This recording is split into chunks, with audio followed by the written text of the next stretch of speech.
Dear viewers, Mohammad Munib, welcome to our YouTube channel. आज जो हमारा लेक्चर है वो about the chemistry of class second year, और ये जो टॉपिक है वो है चैप्टर नंबर 3 से। Chapter number 3 organic chemistry. Organic chemistry वाला पोर्शन स्टार्ट करते हैं। जो 10th क्लास के स्टूडेंट्स हैं वो भी इस टॉपिक से फस्ट्रेट हो सकते हैं। ये जो आपका चैप्टर नंबर 3 सेकंड ईयर में, वो यही चैप्टर नंबर 3 मैट्रिक के अंदर भी है। तो ऑर्गेनिक केमिस्ट्री स्टार्ट करते हैं। ऑर्गेनिक केमिस्ट्री, सबसे पहले इसकी डिफिनेशन क्या है? Organic chemistry is the branch of chemistry that deal with the study of organic compounds. Organic chemistry definition क्या है? Branch of chemistry deal with the study of organic compounds. Chemistry की branch है जो organic compound की study को, जिसमें उनकी study को क्या करते हैं? डील करते हैं। डियर स्टूडेंट्स, अभी ऑर्गेनिक कंपाउंड्स क्या हैं? ऑर्गेनिक कंपाउंड्स के बारे में पहले जो थ्योरी है वो ये है कि organic compounds, what are organic compounds. तो ऑर्गेनिक कंपाउंड्स के बारे में पहले थ्योरी थी the compounds derived from plant animal. वो compound that are derived from plant animal, वो कंपाउंड जो प्लांट और एनिमल से ड्राइव होते हैं वो क्या है? ऑर्गेनिक है। पहली थ्योरी तो ये है कि वो कंपाउंड जो आपको प्लांट एनिमल से मिलते हैं वो ऑर्गेनिक कंपाउंड है, और ऑर्गेनिक कंपाउंड की स्टडी को क्या कहते हैं? ऑर्गेनिक केमिस्ट्री कहते हैं। फॉर एग्जाम्पल, हम लैक्टिक एसिड है, ये दही से मिलता है, एनिमल से मिलता है, तो ये ऑर्गेनिक कंपाउंड है। इस तरह जो सिट्रिक एसिड है, ये जितने भी ये सिट्रस फ्रूट है, माल्टा वगैरह हो गया, ऑरेंज, लेमन वगैरह हो गया, उनके अंदर है वो प्लांट्स से इसका सोर्स है, तो ये ऑर्गेनिक कंपाउंड है।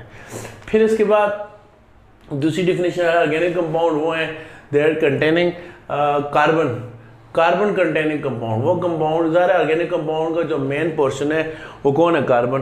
तो दूसरी डिफिनेशन आ गई, वो कंपाउंड जिनके अंदर कार्बन है वो नेचर में क्या होते हैं? ऑर्गेनिक होते हैं।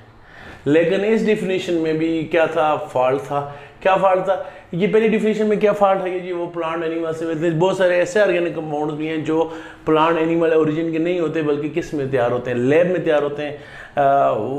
उस लिहाजा वो इस जो ऑर्गेनिक कंपाउंड लेबॉरेटरी में तैयार होते हैं वो इस डिफिनेशन में फिट नहीं आते। दूसरी डिफिनेशन क्या आती है? ऑर्गेनिक वो कंपाउंड जिनके अंदर कार्बन हो, क्योंकि ऑर्गेनिक कंपाउंड का सबसे जो मेजर पोर्शन है वो कौन है? कार्बन है। लेकिन ये डिफिनेशन भी फिट नहीं आती, क्योंकि बहुत सारे ऐसे कंपाउंड्स हैं इसमें कौन से जो सिंथेटिक कंपाउंड है जो लेबॉरेटरी में तैयार होते हैं वो इस डिफिनेशन में नहीं आते। इसमें क्या? कार्बन कंटेनिंग कंपाउंड को ऑर्गेनिक कंपाउंड कहते हैं। लेकिन कार्बन कंटेनिंग कंपाउंड में भी ये इशू है क्या?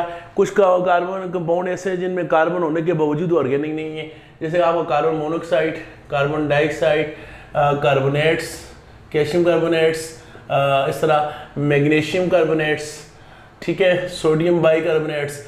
ये सारे जो कंपाउंड्स हैं, कार्बन के जो ऑक्साइड्स हैं, कार्बन के जो कार्बोनेट्स हैं, और कार्बन के जो बाइकार्बोनेट्स हैं, इन सब कंपाउंड्स में कार्बन है, मौजूद है, उसके बावजूद हम इनको ऑर्गेनिक नहीं कहते। तो ये डिफिनेशन भी तो पूरी ना ही परफेक्ट नहीं हुई, क्योंकि इसमें कहा गया कि वो कंपाउंड ऑर्गेनिक है जो जिनमें कार्बन हो जाए। बहुत से ऐसे कंपाउंड हैं उनमें कार्बन होने के बावजूद ऑर्गेनिक नहीं है। इसके बाद तीसरे नंबर पर डियर स्टूडेंट्स ये डिफिनेशन आई कि हाइड्रोकार्बन्स की स्टडी को क्या कहते हैं? ऑर्गेनिक कंपाउंड्स कहते हैं।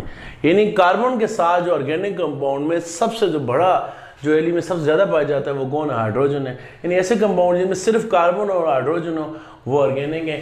फॉर एग्जांपल, ये मीथेन गैस है जो CNG में होती है, ये ऑर्गेनिक है, क्योंकि इसमें कार्बन के साथ कौन है? हाइड्रोजन है। बेंजीन है, इसमें कार्बन के साथ कौन है? हाइड्रोजन है। ये तो ठीक हो गया, लेकिन इसमें ऑब्जेक्शन क्या आ गया? इसमें क्या ऑब्जेक्शन आया? ये जो डिफिनेशन है सिंथेटिक कंपाउंड को कवर नहीं करती। इसमें क्या ऑब्जेक्शन है? ये कार्बन के ऑक्साइड्स और कार्बोनेट्स को ये कवर नहीं करती। ये डिफिनेशन में क्या फॉल्ट है? ये तो ठीक है जी, हाइड्रोकार्बन्स ऑर्गेनिक कंपाउंड हो गए। डिफिशिएंसी क्या है? ये जो डिफिनेशन है, ये जो दूसरे कंपाउंड है जिनमें कार्बन के अलावा हाइड्रोकार्बन, ऐसे ऑर्गेनिक कंपाउंड में जिनमें कार्बन हाइड्रोजन के अलावा भी दूसरे एलिमेंट्स पाए जाते हैं। फॉर एग्जांपल ऐसे कंपाउंड में जिनमें कार्बन हाइड्रोजन के अलावा साथ ऑक्सीजन भी होती है, साथ नाइट्रोजन भी होती है, साथ हेलोजन भी होते हैं। तो ये डिफिनीशन ऐसे ऑर्गेनिक कंपाउंड को कवर नहीं करती, क्योंकि ये डिफिनीशन कहती है वो कंपाउंड ऑर्गेनिक है जिनमें कौन होता है, कार्बन और हाइड्रोजन होते हैं। जबकि बहुत सारे oxygen, nitrogen, chlorine containing compound भी जो नेचर में ऑर्गेनिक है इस डिफिनीशन में फिट नहीं आते। फिर अभी जो लेटेस्ट डिफिनीशन है जो सबको कवर करती है वो क्या है, ऑर्गेनिक कंपाउंड की डिफिनीशन ये कि organic compounds are hydrocarbons and their derivative hydrocarbon, उनके जो डेरिवेटिव्स होते हैं इनकी स्टडी, इनको क्या कहते हैं, ऑर्गेनिक कंपाउंड, और इनकी स्टडी को क्या कहते हैं, ऑर्गेनिक केमिस्ट्री कहते हैं। ये परफेक्ट डिफिनीशन है। हाइड्रोकार्बन तो वो हो गए वो कंपाउंड जिनमें कार्बन के साथ कौन होता है, हाइड्रोजन होता है। डेरिवेटिव कैसे कहते हैं, जो उनसे ड्राइव हो।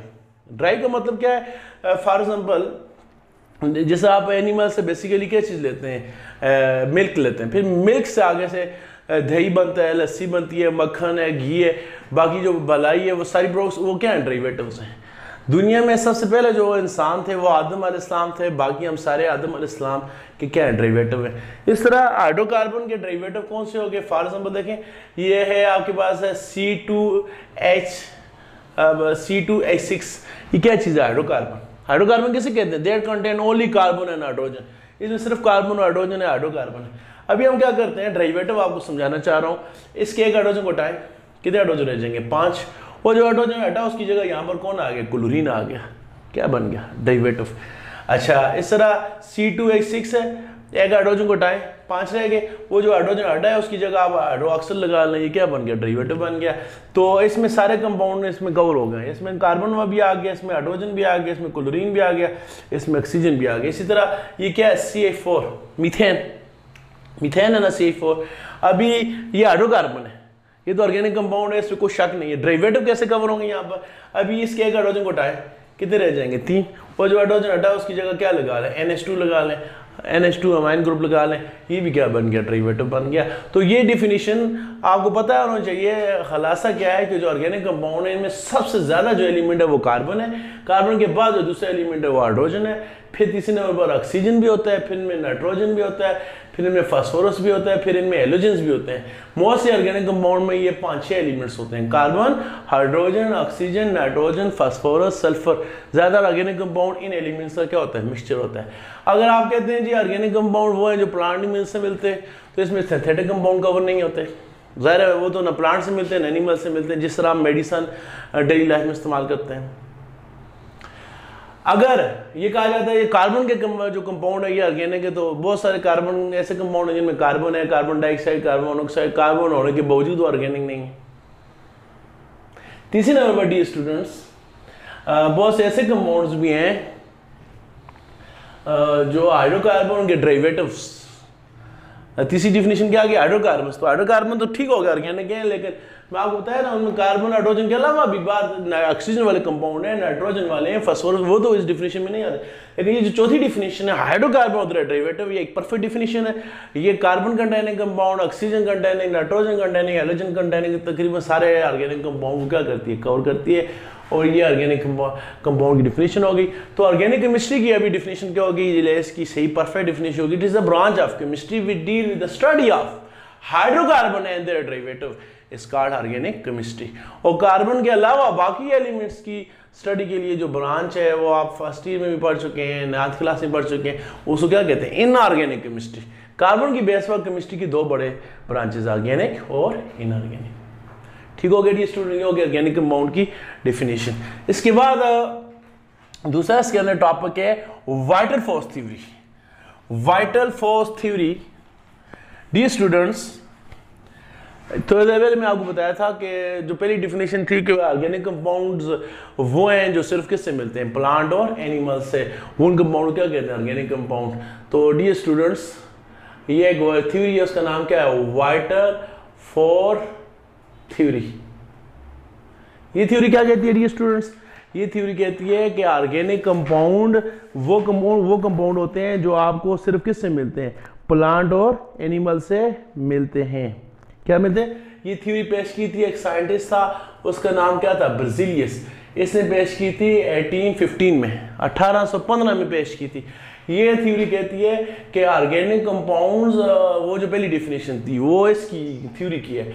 ऑर्गेनिक कंपाउंड्स वो होते हैं that are obtained from plant animal, वो कंपाउंड जो आपको प्लांट और एनिमल से मिलते हैं, वो कंपाउंड्स के होते हैं, ऑर्गेनिक होते हैं।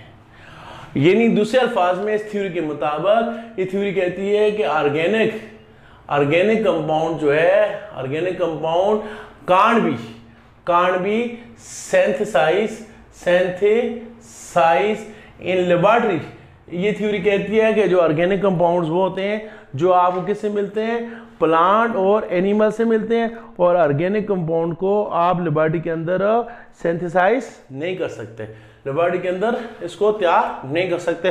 तो डियर स्टूडेंट्स, इस थ्योरी की वजह से जो ऑर्गेनिक कंपाउंड थी उनकी तैयारी या उसकी रिसर्च पर काम ही रुक गया, क्योंकि थ्योरी ने बता दिया कि जो ऑर्गेनिक कंपाउंड वो ही हैं जो आपको किससे मिलते हैं, प्लांट और एनिमल से।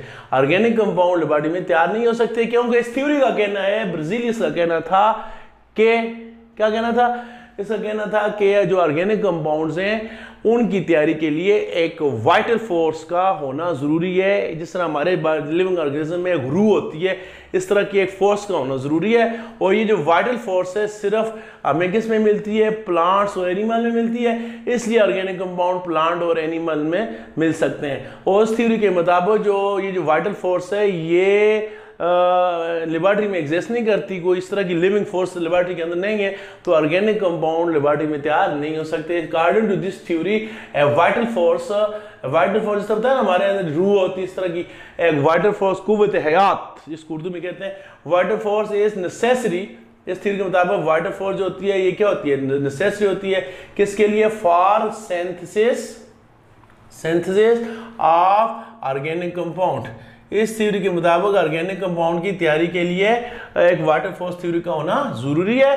ये जो वाइटल फोर्स है exist only in living thing. ये जो वाइटल फोर्स है सिर्फ किसके अंदर पाई जाती है, लिविंग थिंग। लिविंग थिंग से मुराद कौन है, प्लांट और एनिमल से। सो ऑर्गेनिक कंपाउंड जो है, ऑर्गेनिक कंपाउंड ऑब्टेन होते हैं आपको सिर्फ किससे, ओनली लिविंग थिंग से। जाहिर है, यानी इस थ्योरी ने ऑर्गेनिक कंपाउंड की तैयारी को एक वाइटल फोर्स के साथ कनेक्ट कर दिया। इस थ्योरी ने कहा यार ये वाइटल फोर्स होगी तो ऑर्गेनिक कंपाउंड तैयार होंगे, ये वाइटल फोर्स नहीं है तो ऑर्गेनिक कंपाउंड तैयार नहीं होंगे। तो डियर स्टूडेंट, ये जो वाइटल फोर्स है ये इससे कहाँ पाई जाती है, लेबोरेटरी के अंदर पाई जाती है। चूंकि लेबोरेटरी के अंदर पाई जाती है तो आप लेबोरेटरी के अंदर ऑर्गेनिक कंपाउंड को तैयार कर सकते हैं। और ये जो वाइटल फोर्स है, ये जो वाइटल फोर्स है ये लिविंग ऑर्गेनिज्म के अंदर पाई जाती है, तो ऑर्गेनिक कंपाउंड लिविंग ऑर्गेनिज्म से मिल सकते हैं। इस थ्योरी के मुताबिक ये वाइटल फोर्स है ये लेबोरेटरी के अंदर नहीं होती, तो organic compound can not be synthesized in laboratory. तो इस थ्योरी की वजह से क्या हुआ, साइंटिस्ट ने ऑर्गेनिक कंपाउंड की तैयारी पर या उनकी रिसर्च छोड़ दी, क्योंकि उनको कहना था बस ये सिर्फ किससे मिलते हैं, प्लांट और एनिमल से मिलते हैं। तो ये थ्योरी थी वाइटल फोर्स थ्योरी की। फिर इसको तकरीबन कुछ अर्से बाद, तकरीबन ये 1815 में पेश हुई थी, तकरीबन 13 ईयर्स बाद एक और साइंटिस्ट था वॉलर, उसका नाम था वॉलर ने इसको 1828 में इस थ्योरी को क्या कर दिया, रिजेक्ट कर दिया। किसने, वॉलर ने। पेश किसने की थी, ब्राजीलियस ने। उसने कहा ऑर्गेनिक कंपाउंड की तैयारी को कनेक्ट कर दिया वाइटल फोर्स के साथ। उसने कहा जहां वाइटल फोर्स होगी वहां ऑर्गेनिक कंपाउंड है, जहां ये नहीं है तो नहीं है। प्लांट एनिमल में वाइटल फोर्स है तो ऑर्गेनिक कंपाउंड है। लेबोरेटरी के अंदर ये जो वाइटल फोर्स एग्जिस्ट नहीं करती तो ऑर्गेनिक कंपाउंड वहां एग्जिस्ट नहीं कर सकते। तो डियर स्टूडेंट्स, फिर क्या हुआ, वॉलर ने 1828 को इस थ्योरी को रिजेक्ट कर दिया। उसने कहा कि ये बात गलत है कि organic compound can not be synthesized in laboratory. उसने ऑर्गेनिक कंपाउंड को लेबोरेटरी में तैयार भी किया, लेकिन थ्योरी को रिजेक्ट वैसे नहीं किया, प्रैक्टिकली इसको प्रूफ किया। उसने एक ऑर्गेनिक कंपाउंड है, उसका नाम है, मशहूर कंपाउंड है यूरिया एक ऑर्गेनिक कंपाउंड है। उसने यूरिया एक ऑर्गेनिक कंपाउंड है, उसको उसने क्या किया, सिंथेसाइज किया। सिंथेसाइज का मतलब क्या होता है, कोई चीज लेबोरेटरी में तैयार हो जाए उसको क्या कहते हैं, सिंथेसाइज। इसने ऑर्गेनिक कंपाउंड यूरिया को सिंथेसाइज किया, क्योंकि वाइटल फोर्स थ्योरी का कहना था कि ऑर्गेनिक कंपाउंड लेबोरेटरी में तैयार नहीं हो सकते। तो इस थ्योरी के मुताबिक यूरिया एक ऑर्गेनिक कंपाउंड है, ये सिर्फ एनिमल के यूरिन में पाया जाता है, उनके यूरिन के अंदर पाया जाता है, इसको लेबोरेटरी में तैयार नहीं कर सकते। लेकिन ये जो साइंटिस्ट था वॉलर जिसका नाम था, इसने ब्राजीलियस की थ्योरी को रिजेक्ट किया। कैसे किया उसने इस ऑर्गेनिक कंपाउंड यूरिया को दो इनऑर्गेनिक कंपाउंड से तैयार किया है। तो ये ऑर्गेनिक है, लेकिन तैयार उसने किससे किया? 2 इनऑर्गेनिक कंपाउंड से तैयार किया। कौन से 2 इनऑर्गेनिक कंपाउंड है? एक था अमोनियम क्लोराइड और दूसरा था पोटाशियम साइनेट। क्या नाम है?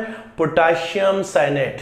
डियर स्टूडेंट्स, Na3 होता है अमोनिया, Na4 आ गया अमोनियम, साथ के आगे क्लोराइड, अमोनियम क्लोराइड। ये क्या है? ये पोटाशियम हो गया। सिर्फ Cn आ जाए इसको कहते हैं साइनाइड, और अगर इसके साथ ऑक्सीजन आ जाए तो क्या बन जाता है? साइनेट। जैसे देखें ये मैग्नीशियम के साथ नाइट्रोजन आ गया, इसको हम क्या कहते हैं? नाइट्राइड। आइड आखिर में आता, आइड। जब इसी नाइट्रोजन के साथ ऑक्सीजन आ जाए इसको हम कहते हैं नाइट्रेट। पहले आइड था, अभी क्या हो गया? 8। इस तरह यहां पर पहले साइनाइड था, अभी क्या हो गया? साइनेट हो गया। क्या हो गया डियर स्टूडेंट? साइनेट। ये अमोनियम क्लोराइड का पोटाशियम साइनेट के साथ क्या करेंगे? रिएक्ट करेंगे। तो क्या होगा डियर स्टूडेंट्स? इसका ये पॉजिटिव रेडिकल है, ये नेगेटिव, ये पॉजिटिव है, ये सारा जो साइनेट है ये कौन सा रेडिकल है? नेगेटिव। तो क्या हुआ? इसका अमोनियम इसके साइनेट के साथ आ गया, ये बन गया अमोनियम Na4 ये वाला, और ये सारा क्या बन गया? CNO, अमोनियम साइनेट बन गया। इसका जो पोटाशियम था इसके क्लोरीन के साथ मिला तो ये बन गया पोटाशियम क्लोराइड। तो डियर स्टूडेंट ये बन गया अमोनियम साइनेट और साथ बन गया पोटाशियम क्लोराइड। फिर अमोनियम साइनेट को अगर आप हीट करेंगे दोबारा अमोनियम साइनेट को, तो इसको हीट करने से आपको क्या मिल गया? यूरिया बन गया। यूरिया का फार्मूला क्या है? NH2CO NH2। सिर्फ क्या हुआ है? इसके अंदर स्ट्रक्चर की क्या हुई? अरेंजमेंट हुई है। नाइट्रोजन इसके अंदर भी है क्या? इसके अंदर कितने नाइट्रोजन है? 2। एक ये N और एक ये साइनाइड वाले हैं 2। एक इसके अंदर 2 नाइट्रोजन, एक इधर एक इधर। हाइड्रोजन इसमें कितने हैं? 4 हैं। इसके अंदर 2 इधर आ गए, 2 इधर आ गए। कार्बन इसमें भी एक, इसमें भी एक, ऑक्सीजन इसमें भी एक है। तो सिर्फ क्या हुआ? अमोनियम साइनेट की रीअरेंजमेंट हुई, कोई एटम इसमें ऐड नहीं हुआ, कोई रिमूव नहीं हुआ, सिर्फ बॉन्ड की क्या हुई? सिटिंग हुई, और अमोनियम साइनेट किस में कन्वर्ट हो गया? यूरिया में कन्वर्ट हो गया। तो यूरिया एक ऑर्गेनिक कंपाउंड है, बल्कि पहला ऑर्गेनिक कंपाउंड है जो लेबोरेटरी में तैयार हुआ। तैयार किससे हुआ? एक इनऑर्गेनिक कंपाउंड अमोनियम क्लोराइड, जिसको डेली ज़बान लाइफ में हम कहते हैं नौशादर, और दूसरा पोटाशियम साइनेट। ये 2 इनऑर्गेनिक कंपाउंड को उसने रिएक्ट किया और उससे पहला दुनिया का पहला ऑर्गेनिक कंपाउंड लेबोरेटरी में तैयार किया, जिसका नाम क्या है? यूरिया। तो डियर स्टूडेंट्स, यूरिया की थ्योरी ने, इस थ्योरी यूरिया की प्रिपरेशन ने, उसकी सिंथेसिस ने वाइटल फोर्स थ्योरी को रिजेक्ट कर दिया। उसका फायदा क्या हुआ? उसका फायदा यह हुआ कि ऑर्गेनिक केमिस्ट्री पर रिसर्च ओपन हो गई। साइंटिस्ट ने, केमिस्ट ने ऑर्गेनिक कंपाउंड की लैब के अंदर तैयारी पर काम करना शुरू कर दिया। इसका नतीजा ये है कि इस वक्त दुनिया में करोड़ों के हिसाब से ऑर्गेनिक कंपाउंड क्या है? मौजूद हैं। और ये सारे आपको मोस्टली जो ऑर्गेनिक कंपाउंड्स हैं ये कहाँ तैयार होते हैं? इंडस्ट्रियल लेबोरेटरी में तैयार होते हैं। सिंथेसिस सिंथेटिक हैं, क्योंकि वाइटल फोर्स थ्योरी तो ये कहती थी कि ऑर्गेनिक कंपाउंड जो है ये नेचुरल है, सिर्फ प्लांट एनिमल से मिल सकते हैं, ये सिंथेटिक नहीं है। चीज़ें 2 होती हैं ना, जो प्लांट एनिमल से मिल गई वो नेचुरल हो गई, और जो आपको खुद तैयार कर रहे हैं वो सिंथेटिक हो गई। उसका कहना था ये प्लांट एनिमल से मिलते हैं, यानी ये नेचुरल है, ये आप तैयार नहीं कर सकते, यानी सिंथेटिक नहीं है। लेकिन इस थ्योरी के रिजेक्ट होने के बाद जो ऑर्गेनिक कंपाउंड है वो क्या हो गए? वो सिंथेटिक भी बन गए। और ये देखें आप डेली लाइफ में कितने केमिकल्स हैं, हमारा उनके साथ पाला पड़ता है। ये सारे जो हैं लेबोरेटरी में तैयार होते हैं। आप मेडिकल स्टोर पर जाएँ, आपको बेशुमार किस्म की मेडिसिन मिलेंगी, इस सारी ऑर्गेनिक कंपाउंड से तैयार हैं। और इस मोस्टली ऑर्गेनिक कंपाउंड कहाँ तैयार होते हैं? इंडस्ट्री में तैयार होते हैं। इसके अलावा आपकी बहुत सारी जो इंडस्ट्रीज़ हैं वो सारी किस पर चलती हैं? प्लास्टिक इंडस्ट्री है, डाइज इंडस्ट्री है, ठीक है, ये जो आपकी लेदर इंडस्ट्री है, इस सारी ऑर्गेनिक कंपाउंड पर चलती है। और ये सारे ऑर्गेनिक कंपाउंड कहाँ तैयार होते हैं? सिंथेटिक हैं, लेबोरेटरी में तैयार होते हैं। तो वॉलर के इस काम की वजह से ऑर्गेनिक कंपाउंड की तादाद दुनिया में बहुत बढ़ गई है। इन ऑर्गेनिक कंपाउंड से ऑर्गेनिक कंपाउंड की तादाद दुनिया में ज़्यादा है, और ये डेली जो है सैकड़ों के हिसाब से, हज़ारों के हिसाब से रोज़ाना की बुनियाद पर मुख्तलिफ यूनिवर्सिटियों के, दुनिया भर की यूनिवर्सिटी के स्टूडेंट्स, रिसर्चर्स ऑर्गेनिक कंपाउंड तैयार कर रहे हैं। और इसी बुना पर साइंटिस्ट मजबूर हो गए, उन्होंने केमिस्ट्री को फिर 2 हिस्सों में, बड़ी ब्रांचेस में डिवाइड किया। एक का नाम क्या था? इनऑर्गेनिक केमिस्ट्री, और एक का नाम क्या हो गया? Organic chemistry. यानी वाइटल फोर्स थ्योरी रिजेक्ट होने के बाद ऑर्गेनिक कंपाउंड पर काम शुरू हो गया। बेशुमार ऑर्गेनिक कंपाउंड तैयार हो गए, इतने तैयार हो गए कि ऑर्गेनिक कंपाउंड को केमिस्ट्री की एक ब्रांच में रख कर पढ़ना मुश्किल हो गया, तो साइंटिस्ट ने मजबूरन केमिस्ट्री को दो बड़ी ब्रांचेस इनऑर्गेनिक और ऑर्गेनिक में डिवाइड कर दिया। जो ऑर्गेनिक थे वो ऑर्गेनिक कंपाउंड ऑर्गेनिक केमिस्ट्री में आ गए, और जो इनऑर्गेनिक कंपाउंड थे जिनमें कार्बन नहीं था वो किसके अंदर आ गए, इनऑर्गेनिक कंपाउंड में आ गए। तो ये थी वाटरफोर्स थ्योरी, पेश किसने की और रिजेक्ट किसने की। इसके बाद है डियर स्टूडेंट्स इसके बाद ऑर्गेनिक कंपाउंड्स, तो आपने पढ़ लिया ऑर्गेनिक केमिस्ट्री क्या है, वाटरफोर्स थ्योरी क्या है। तीसरे इसके बाद हम पढ़ते हैं ऑर्गेनिक कंपाउंड्स की properties of organic compound, characteristics of organic compound. इनकी हम क्या पढ़ते हैं, इनकी कैरेक्टरिस्टिक्स पढ़ते हैं, इनकी खूबियां पढ़ते हैं, ऑर्गेनिक कंपाउंड की प्रॉपर्टीज क्या हैं, यानी ऑर्गेनिक कंपाउंड्स को आप पहचानेंगे कैसे। कैरेक्टरिस्टिक्स ऑर्गेनिक कंपाउंड से मुराद इनकी खूबियां, इनकी खुसूसियात क्या हैं, आपके ऑर्गेनिक कंपाउंड आप उसको कैसे पहचानेंगे।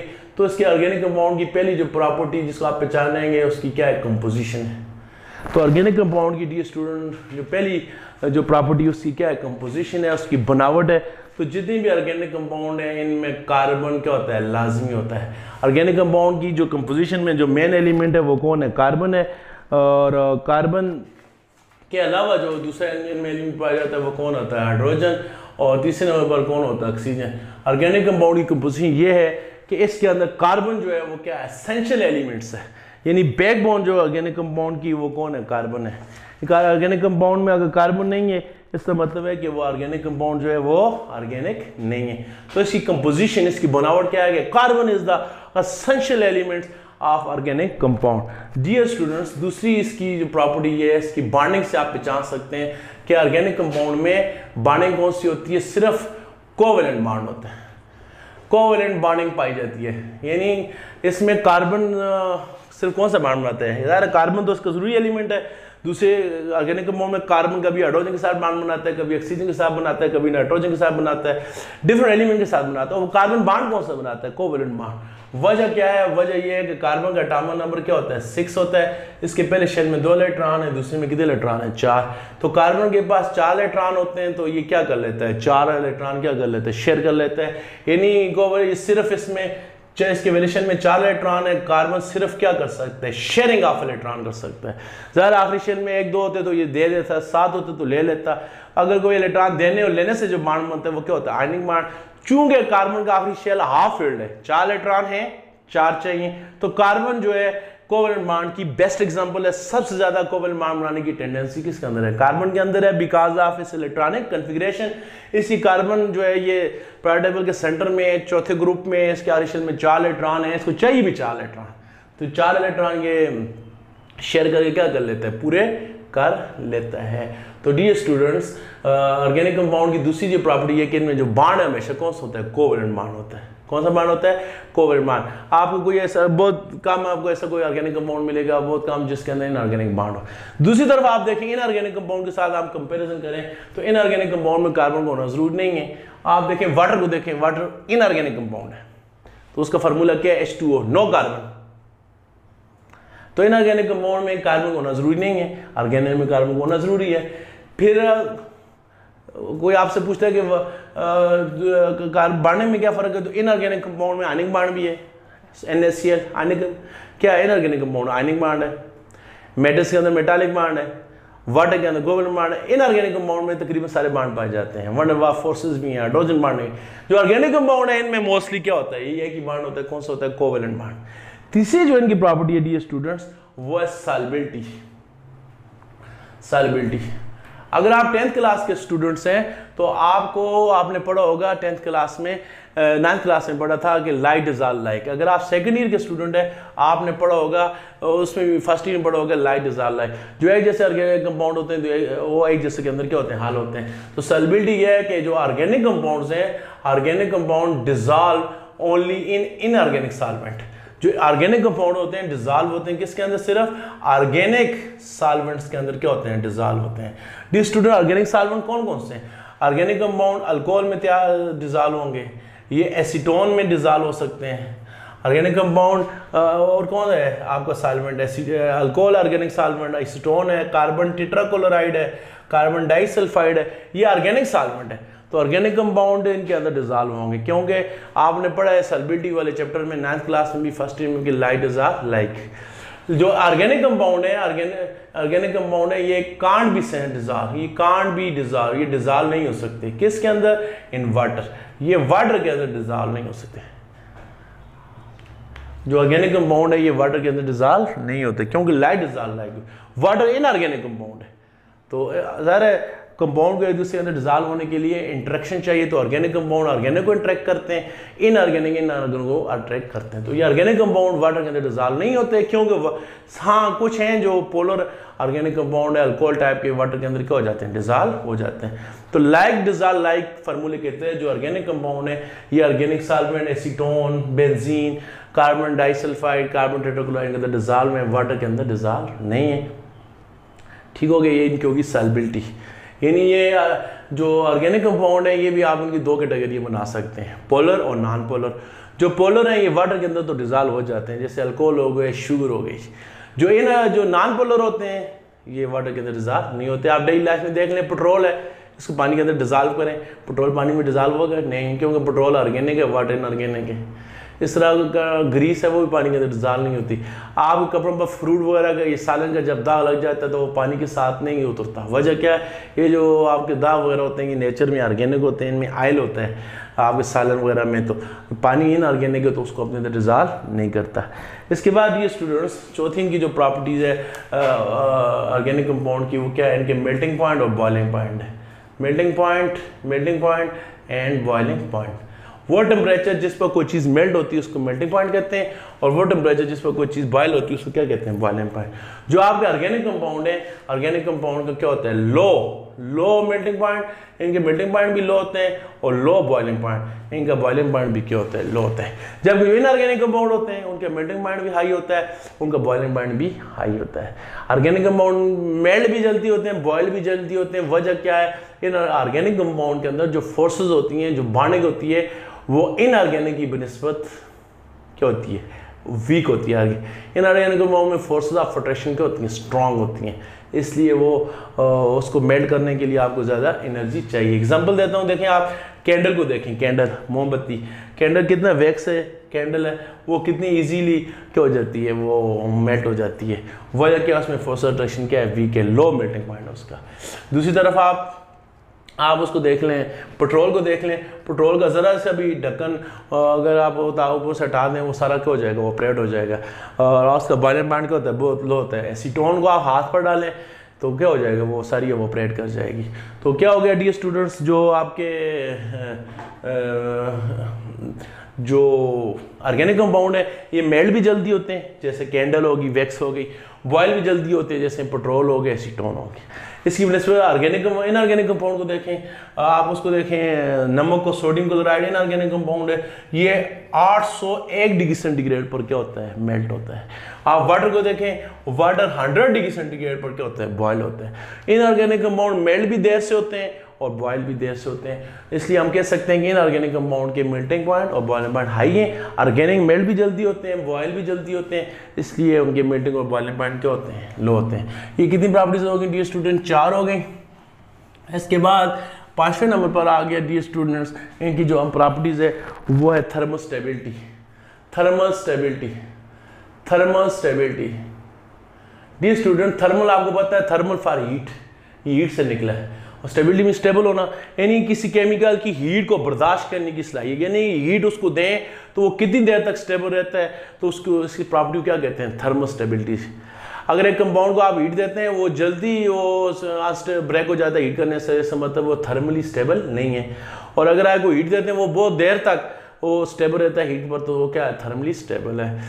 तो जो आपके ऑर्गेनिक कंपाउंड्स हैं, they have organic compound have low thermal stability, low thermal stability. ये थर्मली क्या है, लो थर्मल स्टेबिलिटी, इनकी स्टेबिलिटी क्या है, कम है। यानी आप इनको जरा सा हीट करें ऑर्गेनिक कंपाउंड को, ये क्या हो जाएंगे, ये अनस्टेबल हो जाएंगे। आप पेट्रोल को देखें, डीजल को देखें, इस तरह के जो ऑर्गेनिक कंपाउंड है, जरा आप वैक्स को देखें, जरा इनको हीट करते हैं, इनकी क्या हो जाती है, ब्रेक डाउन। जबकि इनऑर्गेनिक कंपाउंड को देखें, आयरन को देखें, नमक NaCl को देखें, कैल्शियम कार्बोनेट को देखें कैसे कितने इनऑर्गेनिक कंपाउंड है डेली लाइफ में उनको हम इस्तेमाल करते हैं। देखें आपका जो लेबोरेटरी के इंस्ट्रूमेंट्स होते हैं, जो अपरेटस होता है, वो बीकर है, फ्लास्क, आप उसको आग पर भी रखते हैं, वो नहीं खत्म, वो ब्रेक नहीं होता। वजह क्या है? इसलिए कि वो थर्मली क्या है, स्टेबल कंपाउंड है। आप कितनी देर वो प्रैक्टिकल करते हैं, मेल्टिंग पॉइंट फाइंड करते हैं, बॉइलिंग पॉइंट फाइंड करते हैं, आपका बीकर कुछ नहीं होता, फ्लास्क को कुछ नहीं होता, क्योंकि वो जो मटीरियल से बनी है वो इनऑर्गेनिक, वो इनऑर्गेनिक कंपाउंड थर्मली क्या होते हैं, स्टेबल होते हैं। दूसरी वजह से अगर आप प्लास्टिक की किसी चीज़ में हीट करें तो वो क्या हो जाएगी, ब्रेक हो जाएगी। तो क्योंकि प्लास्टिक क्या ऑर्गेनिक, तो खुलासा क्या है, जो ऑर्गेनिक कंपाउंड है थर्मली स्टेबल नहीं है, जो इनऑर्गेनिक कंपाउंड है थर्मली क्या होते हैं, स्टेबल होते हैं। इसके बाद ये स्टूडेंट जो छठी प्रॉपर्टी है इनकी वो क्या है, इनफ्लेमेबिलिटी। इनफ्लेमेबिलिटी, फ्लेम से निकले, आग लगने की सलाहियत। जो ऑर्गेनिक कंपाउंड्स हैं वो कैच फायर, इनको आग लगती है। जो इनऑर्गेनिक कंपाउंड है उनको आग नहीं लगती। जो ऑर्गेनिक कंपाउंड है इनको आग लगती है। आप पेट्रोल को देखें, पेट्रोल को आग लगती है। डीजल को देखें, इसको आग लगती है। जो मिट्टी का तेल है, केरोसिन है, इसको आग लगती है। इसके अलावा भी वो जो आपके कार्बन टेट्राक्लोराइड है, बेंजीन है, ये ऑर्गेनिक कंपाउंड है। अगर आप लेबोरेटरी में प्रैक्टिकल करें, ज़रा से भी कोई केयरलेसनेस हो गई तो ये आग को पकड़ सकते हैं। तो ऑर्गेनिक कंपाउंड आग पकड़ते हैं, ये इनफ्लेमेबल है, ठीक है। जो इनऑर्गेनिक कंपाउंड है वो आग नहीं पकड़ते। देखें आप वाटर को देखें, इनऑर्गेनिक कंपाउंड है, वाटर को आग लगती है। इसके अलावा आप कैल्शियम कार्बोनेट को देखें और बहुत सारे इनऑर्गेनिक कंपाउंड है, वो आग को नहीं पकड़ते, वो थर्मल, वो क्या होते हैं, नॉन इनफ्लेमेबल होते हैं। जो ऑर्गेनिक कंपाउंड है इनको आग लगती है, ये क्या होते हैं, फ्लेमेबल होते हैं। तो ये एग्जांपल है ऑर्गेनिक कंपाउंड की जो फ्लेमेबल है, और इनऑर्गेनिक कंपाउंड की एग्जांपल वाटर है। देखें नमक है, ये क्या है, इनको आग नहीं लगती, क्या है, इनफ्लेमेबल है। इसके बाद ये स्टूडेंट्स इनकी जो सातवीं प्रॉपर्टी है वो क्या हो गई, इनकी सातवीं प्रॉपर्टी जो है वो, सातवीं की जो प्रॉपर्टी है वो रिएक्टिविटी है, रिएक्शन करने की सलाहियत। रिएक्टिविटी किसे कहते हैं, एक केमिकल की दूसरे के साथ रिएक्शन करने की सलाहियत। जो आपके ऑर्गेनिक कंपाउंड्स हैं, कौन से कंपाउंड, ऑर्गेनिक कंपाउंड्स है लो रिएक्टिविटी। आपके ऑर्गेनिक कंपाउंड में रिएक्शन करने की सलाहियत क्या होती है, कम होती है, लो रिएक्टिव, यानी रिएक्शन ये बहुत स्लो रिएक्शन करते हैं। जो इनऑर्गेनिक कंपाउंड है उनका रिएक्शन क्या होता है, फास्ट होता है। They are low reactivity than inorganic compound. Inorganic से इनके रिएक्शन की सलाहियत क्या होती है, कम होती है। आप देखिए ना, जो ब्लास्ट होता है, बम ब्लास्ट होता है तो वो विद इन सेकंड होता है, वो रिएक्शन कितने जल्दी हो जाता है, वो क्योंकि ब्लास्ट में जाता है इनऑर्गेनिक कंपाउंड, वो फ़ौरन रिएक्शन करते हैं। और आप गाड़ी के अंदर CNG डालते हैं, पेट्रोल डालते हैं, वो गाड़ी कितने सारा दिन चलती रहती है, मतलब वो उसकी कंजम्पशन उस हिसाब से, अगर आप एक kg CNG भी डाले वो 1 घंटा निकालेगी, यानी उसका रिएक्शन स्लो है, इसलिए वो 1 घंटा लगाएगी। लेकिन बम ब्लास्ट देखें, CNG ऑर्गेनिक है नेचर में, इसलिए वो उसका रिएक्शन स्लो होता है। आप अगर टैंकी फिल कर दें पूरा दिन आपको चलेगी। जो आपका ब्लास्ट है विद सेकंड होता है, वजह क्या है, जो इनऑर्गेनिक कंपाउंड का रिएक्शन क्या होता है, फास्ट होता है। उसकी डिटेल क्या है मज़ीद, जो इनऑर्गेनिक कंपाउंड का रिएक्शन इसलिए फास्ट होता है कि मोस्टली इनऑर्गेनिक कंपाउंड वाटर में क्या होते हैं, डिज़ॉल्व होते हैं। आप जब वो पानी में डिज़ॉल्व होते हैं उनको बॉन्ड, किसी भी केमिकल रिएक्शन के 2 स्टेप होते हैं, बॉन्ड ब्रेकिंग और बॉन्ड फॉर्मेशन। पुराने बॉन्ड टूटना, नए बॉन्ड बनना। इनऑर्गेनिक कंपाउंड वाटर में डिज़ॉल्व होते हैं, जब डिज़ॉल्व होते हैं तो उनका पुराना बॉन्ड टूट जाता है, नया बॉन्ड बन जाता है। सिर्फ पानी में डालने से ही उनका बॉन्ड टूट जाता है। जब रिएक्शन करते हैं जस्ट क्या होनी होती है, बॉन्ड फॉर्मेशन होती है। जो ऑर्गेनिक कंपाउंड्स हैं उनका रिएक्शन स्लो होता है, पहले उनका पुराना बॉन्ड टूटता है, क्योंकि वाटर में तो डिज़ॉल्व होते ही नहीं है। बॉन्ड्स ब्रेकिंग पर भी टाइम लगता है, फिर बॉन्ड की दोबारा रिफॉर्मेशन पर भी टाइम लगता है, इसलिए उनका रिएक्शन क्या होता है, स्लो होता है। इसके बाद ये स्टूडेंट्स इनकी और जो प्रॉपर्टी ऑर्गेनिक कंपाउंड की क्या है, आइसोमरिज्म। आइसोमरिज्म किसे कहते हैं, वो ऑर्गेनिक कंपाउंड जिनका केमिकल फार्मूला सेम हो, उनका स्ट्रक्चर डिफरेंट हो, उनको क्या कहते हैं, आइसोमर्स। और इस फिनोमेना को क्या कहते हैं, आइसोमरिज्म। सेम केमिकल फार्मूला, वो ऑर्गेनिक कंपाउंड जिनका केमिकल फार्मूला क्या हो, सेम हो, और डिफरेंट उनका क्या हो, स्ट्रक्चर फार्मूला हो। केमिकल फार्मूला सेम हो, स्ट्रक्चर फार्मूला उनका क्या हो, डिफरेंट हो, तो डी स्टूडेंट उनको क्या कहते हैं, आइसोमर्स। और इस फिनोमेना को कहते हैं आइसोमरिज्म। तो जो आपके ऑर्गेनिक कंपाउंड्स हैं ये आइसोमरिज्म शो करते हैं। फॉर एग्जांपल आपको मैं एग्जांपल से समझाता हूँ। ये आपके पास है CH3OCH3, दूसरा केमिकल ये है CH3CH2OH। ये देखें ज़ाहिर आपको लग रहा है दो टू डिफरेंट स्ट्रक्चर हैं। ये केमिकल आप आगे जाकर पढ़ेंगे, इसका नाम ईथर है, ये अल्कोहल है, स्ट्रक्चर डिफरेंट है। इनमें का ऑक्सीजन सेंटर में है, इसमें ऑक्सीजन हाइड्रोजन के साथ है। अगर इनके फार्मूले को देखें तो इसमें कार्बन कितने 2 हैं, C2, H कितने हैं 3 इसमें 6, ऑक्सीजन कितने O, इसका फार्मूला बनता है C2H6O। इसका क्या बनता है, इसमें कार्बन कितने 2 हैं, हाइड्रोजन कितने 3, 2 5, 1 6, ऑक्सीजन कितने 1। दोनों का फार्मूला स्ट्रक्चर डिफरेंट है लेकिन दोनों का फार्मूला क्या है, केमिकल फार्मूला सेम है, C2H6O। स्ट्रक्चर फार्मूला डिफरेंट है, केमिकल फार्मूला सेम है। इनको क्या कहते हैं, आइसोमर्स, और इस फिनोमेना को क्या कहते हैं, आइसोमरिज्म। ये जो फिनोमेना, ये जो प्रॉपर्टी है इनऑर्गेनिक कंपाउंड में नहीं पाई जाती। कोई ऐसा इनऑर्गेनिक कंपाउंड आपको दो नहीं मिलेंगे जिनका स्ट्रक्चर क्या हो, डिफरेंट हो, फार्मूला क्या हो, सेम हो, ऐसा नहीं हो सकता। इसके बाद ये स्टूडेंट ऑर्गेनिक कंपाउंड की एक और जो सिफ्त है वो क्या है, homologous series. Homologous series organic compound की ये प्रॉपर्टी है कि साइंटिस्ट ने ऑर्गेनिक कंपाउंड को 10-12 किस्म के ग्रुप्स में क्या किया गया, डिवाइड किया गया। ऑर्गेनिक कंपाउंड के दाग करोड़ों में, लेकिन इनको तकरीबन 10-12 सीरीज में डिवाइड किया गया। सीरीज को क्या कहते हैं, होमोलोगस सीरीज।